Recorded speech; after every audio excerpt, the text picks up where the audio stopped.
आपके सामने तस्वीरें चल रही हैं शिप की, जो शिप पानी नहीं समुद्र के अंदर डूब रही है। ये शिप है दोस्तों ब्रिटेन की ये शिप 41,000 टन का फर्टिलाइजर लेकर जा रही थी, लेकिन 2 हफ्ते पहले हूतियों ने मिसाइल के अंदर से जो अटैक किया, उस अटैक के कारण ये शिप अब समुद्र के अंदर बिल्कुल डूबने की कगार पर है। हालांकि ये इतना बड़ा इंसिडेंट 2 हफ्ते पहले हुआ, तो आपको एक अपने मन के अंदर होगा क्या इसके अंदर जो नागरिक थे वो भी क्या इस शिप के अंदर डूब रहे हैं? जी नहीं दोस्तों, जब अटैक हुआ तब रेस्क्यू की कॉल आई और रेस्क्यू इसकी शिप के अंदर जो 24 क्रू मेंबर्स थे उनको सही सलामत रेस्क्यू कर लिया गया। अब आप कहोगे कि ब्रिटेन की शिप है तो क्या ब्रिटेन के नागरिक इसके अंदर मौजूद थे?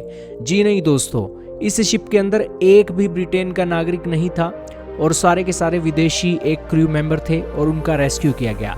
लेकिन अब सवाल खड़े हो रहे हैं कि हूतियों के अटैक अगर नहीं रुकते हैं तो इसी तरीके से अगर अटैक चलते रहे तो इंटरनेशनल ट्रेड है उसके अंदर जो किराए हैं वो भी बढ़ जाएंगे, सामान भी महंगा होगा, साथ में ही जो व्यापारी हैं उनका ट्रेड भी प्रभावित होगा। और यही कारण है कि ब्रिटेन की शिप को ये निशाना बनाया है। और हूतियों का ये जो एक सिचुएशन चल रही है वो इसलिए चल रही है क्योंकि इजराइल और फिलिस्तीन का विवाद चल रहा है, और फिलिस्तीन के अंदर जो एक हाल ही में इजराइल ने एक स्ट्राइक की और 100 सिविलियंस लोगों की जो मौतें हुई हैं, उन कारणों से भी इनका एक गुस्सा है और उनका कहना है कि ये जंग रुकनी चाहिए, नहीं तो इस तरीके से अटैक होंगे। तो यही कारण है कि एक बहुत बड़ी सिचुएशन यहाँ पर बन रही है और इस वॉर को रुकना चाहिए।